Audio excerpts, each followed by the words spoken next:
Assalamualaikum warahmatullahi wabarakatuh. Halo anak-anak, bagaimana kabar kalian hari ini?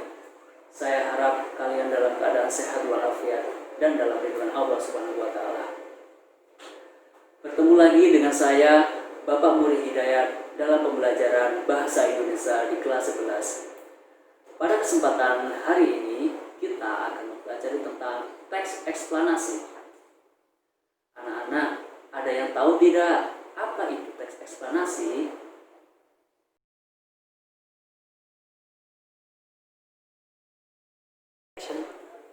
Ya, benar sekali jawaban kalian. Tapi kurang sempurna.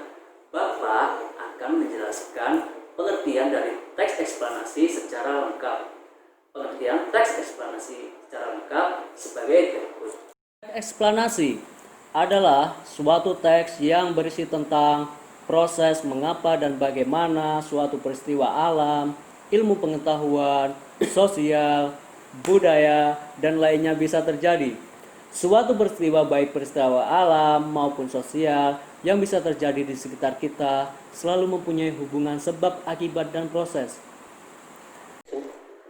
Anak-anak, setelah kalian mempelajari tentang pengertian teks eksplanasi, sekarang kita akan lanjut pada apa sih manfaat mempelajari teks eksplanasi tersebut.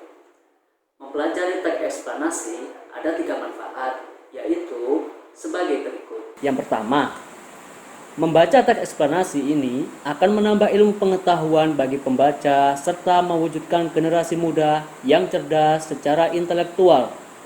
Yang kedua, menambah wawasan yang sangat luas kepada pembaca tentang proses terjadinya suatu fenomena yang terjadi di lingkungan alam maupun di lingkungan sosial. Yang ketiga, menambah wawasan kepada para pembaca mengenai hal-hal bersifat ilmiah. Nah, setelah anak-anak tahu manfaat dari mempelajari teks eksplanasi juga memiliki tujuan. Di sana ada 2 tujuan dari teks eksplanasi. Tujuannya sebagai berikut. Yang pertama, menjelaskan suatu fenomena yang terjadi. Yang kedua, menjelaskan sebab akibat dari suatu peristiwa. Contohnya, yaitu kemarin terjadi lahar dingin di Kabupaten Lumajang yang mengakibatkan ternak warga banyak yang mati. Warga kehilangan rumah mereka dan mereka mengungsi ke tempat yang lebih aman. Itu adalah salah satu tujuan dari teks eksplanasi.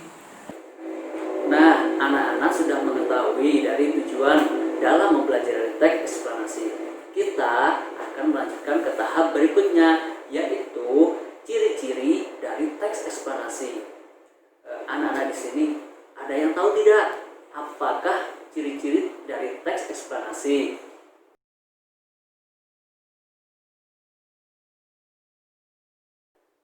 Beberapa ciri-ciri teks eksplanasi yang kalian sebutkan benar, tetapi masih kurang lengkap. Bapak di sini akan melengkapi dari jawaban kalian. Ciri-ciri dari teks eksplanasi ada 5, yaitu sebagai berikut.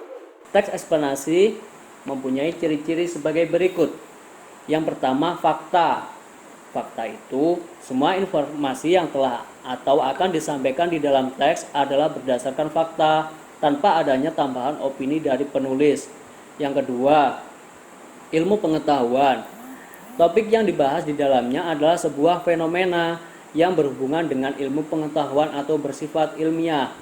Yang ketiga, jenis teks informatif. Teks ini bersifat informatif dan tidak berusaha untuk mempengaruhi para pembaca untuk mempercayai hal-hal yang dibahas. Dan yang keempat adalah struktur terdiri dari 3 jenis, yaitu pernyataan umum, deretan penjelas atau sebab akibat, dan interpretasi. Dan yang kelima, spin markers, yaitu penjelasan di dalam teks ini menggunakan spin markers. Maksudnya seperti pertama, kedua, ketiga, dan sebagainya. Seperti yang menjadi ciri khas dari teks eksplanasi, teks ini juga mempunyai 3 struktur yang membangunnya agar menjadi satu kesatuan yang utuh. Strukturnya yaitu sebagai berikut. Yang pertama, pernyataan umum, yaitu berisi pernyataan umum mengenai suatu topik yang akan menjelaskan proses terjadinya atau suatu proses keberadaan. Yang kedua, yaitu bagian deretan penjelas, berisi mengenai detail penjelasan suatu proses terjadinya sesuatu yang disajikan secara urut atau bertahap dari yang paling awal hingga yang paling akhir. Dan yang terakhir adalah interpretasi, yaitu berisi tentang kesimpulan mengenai suatu proses yang telah dijelaskan. Anak-anak, silahkan perhatikan contoh dari teks eksplanasi sebagai berikut. Paragraf pertama. Banjir merupakan fenomena alam yang biasa terjadi di suatu kawasan yang banyak dialiri oleh aliran sungai. Secara sederhana, banjir dapat didefinisikan sebagai hadirnya air di suatu kawasan luas sehingga menutupi permukaan bumi kawasan tersebut. Dalam pengertian yang luas, banjir dapat diartikan sebagai suatu bagian dari siklus hidrologi, yaitu pada bagian air di permukaan bumi yang bergerak ke laut. Dalam siklus hidrologi, kita dapat melihat bahwa volume air yang mengalir di permukaan bumi dominan ditentukan oleh tingkat curah hujan dan tingkat peresapan air ke dalam tanah. Air hujan sampai di permukaan bumi dan mengalir di permukaan bumi, bergerak menuju ke laut dengan membentuk alur-alur sungai. Alur-alur sungai ini dimulai di daerah yang tertinggi di suatu kawasan, bisa daerah pegunungan, gunung, atau perbukitan, dan berakhir di tepi pantai ketika aliran air masuk ke laut. Secara sederhana, segmen aliran sungai itu dapat kita bedakan menjadi daerah hulu, tengah, dan hilir.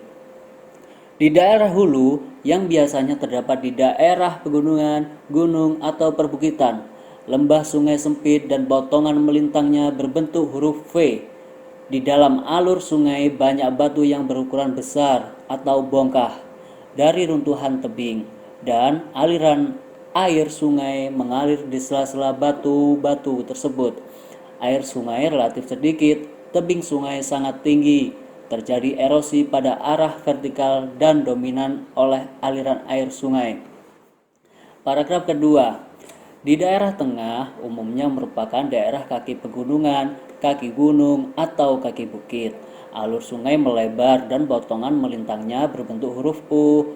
Tebing sungai itu terjadi erosi pada arah horizontal, mengerosi batuan induk.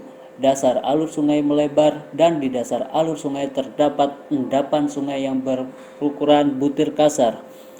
Apabila debit air meningkat, aliran air dapat naik dan menutupi endapan sungai yang di dalam alur, tetapi air sungai tidak melewati tebing sungai dan keluar dari alur sungai. Di paragraf ketiga, di daerah hilir umumnya merupakan daerah dataran. Alur sungai lebar dan bisa sangat lebar dengan tebing sungai yang relatif sangat rendah dibandingkan lebar alur. Alur sungai dapat berkelok-kelok seperti huruf S yang dikenal sebagai meander. Di kiri dan kanan alur terdapat dataran yang secara teratur akan tergenang oleh air sungai yang meluap sehingga dikenal sebagai dataran banjir. Di segmen ini terjadi pengendapan di kiri dan kanan alur sungai pada saat banjir yang menghasilkan dataran banjir. Terjadi erosi horizontal yang mengerosi endapan sungai itu sendiri yang endapan sebelumnya. Dari contoh yang sudah saya paparkan, sekarang coba anak-anak mencari struktur apa saja sih yang ada di dalam teks eksplanasi tersebut.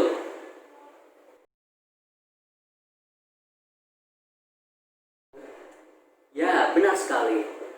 Jawaban yang kalian sebutkan. Struktur teks eksplanasi dalam bacaan tersebut sebagai berikut. Karena dalam paragraf pertama menjelaskan mengenai suatu topik yang akan membahas terjadinya sesuatu, yaitu banjir merupakan peristiwa yang terjadi ketika aliran air yang berlebihan merendam dataran. Banjir juga dapat terjadi di sungai ketika alirannya melebihi kapasitas saluran air, terutama di selokan sungai. Dan di paragraf kedua, karena dalam paragraf kedua menjelaskan mengenai detail penjelasan suatu proses terjadinya sesuatu yang disajikan secara urut berhubungan dengan sebab akibat, yaitu akibat yang ditimbulkan dari banjir tersebut adalah merendam dan merusak jalan raya, jembatan, mobil, bangunan, sistem selokan bawah tanah dan kanal. Kerugian dari segi harta dan jiwa manusia merupakan dampak lain dari terjadinya banjir.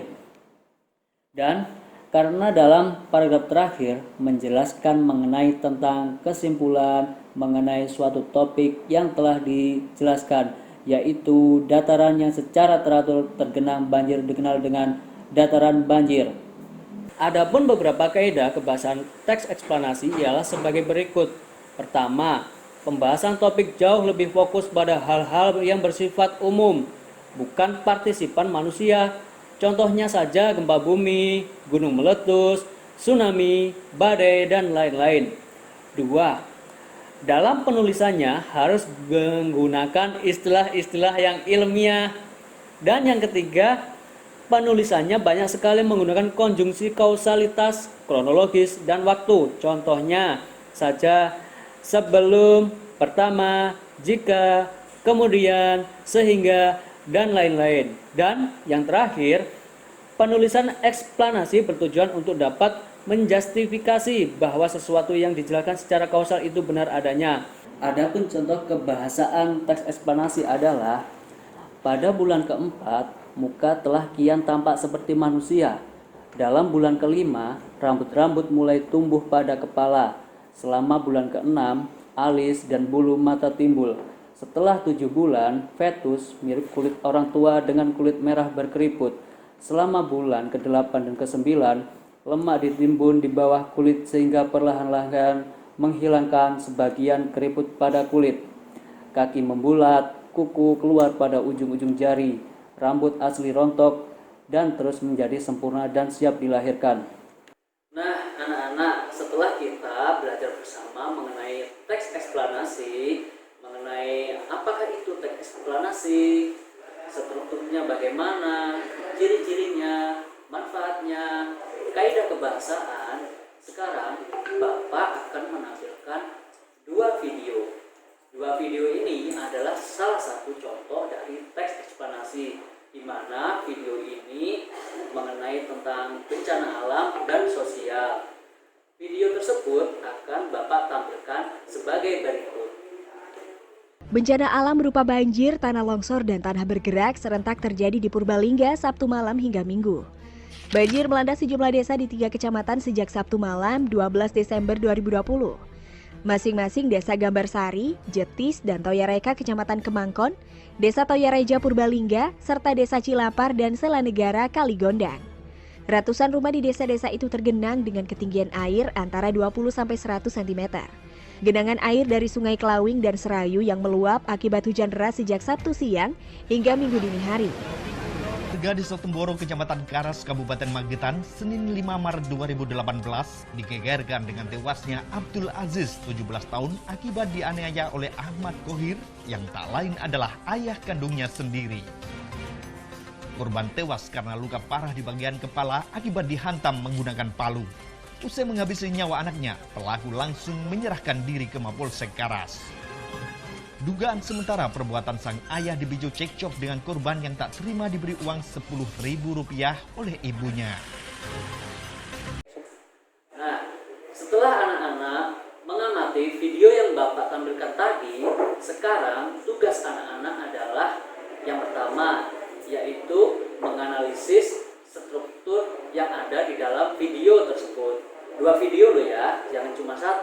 Dan tugas yang kedua adalah anak-anak membuat contoh dari teks eksplanasi, baik itu teks eksplanasi berupa bencana alam maupun sosial. Dan tugas anak-anak tersebut bisa dikirim ke email Bapak. Email Bapak ada di sebelah sini. Usai sudah pembelajaran pada hari ini. Terima kasih atas antusias dan keaktifan anak-anak. Sebelum Bapak menutup pembelajaran kali ini, saya berpesan kepada anak-anak, patuhi protokol kesehatan di masa pandemi ini. Dari saya, akhirul kalam. Wassalamualaikum warahmatullahi wabarakatuh.